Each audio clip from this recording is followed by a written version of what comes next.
So I went on a date with the inventor of mayonnaise, and maybe I shouldn't talk about this.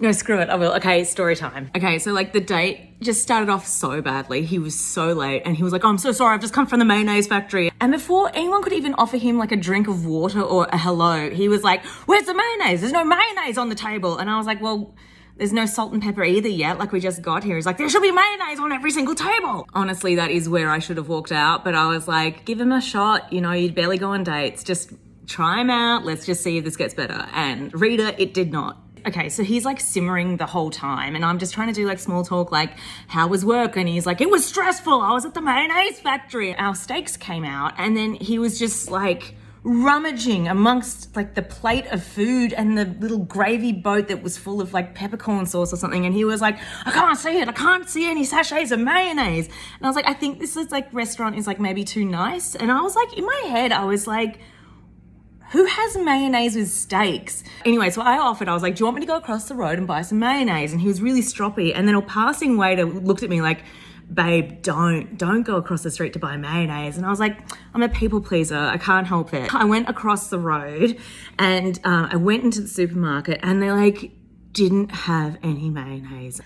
So he sees me coming across the road with no mayonnaise and I can see through the window, he just stands up and then storms out of the restaurant. And I'm like, oh, I guess we're leaving. But he walks right past me and goes straight into the deli or the, I don't know, little supermarket-y thing. So I could see and hear him be like, where's the mayonnaise? I can't find the mayonnaise. And like you would hear bottles and things clunking away.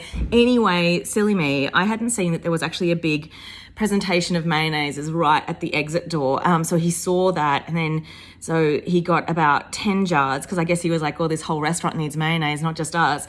He got 10 jars and like I at this point had sort of backed off and like sat down at our table. So I was just kind of looking at him through the window and he was like walking across the street with these like clinking jars of mayonnaise and he came in and he was so huffy and he plonked them down. Like one went right into my steak. He then just like sat down and he like really angrily started like sawing into his steak and then he just kind of stopped and he was just like, I'm so sorry.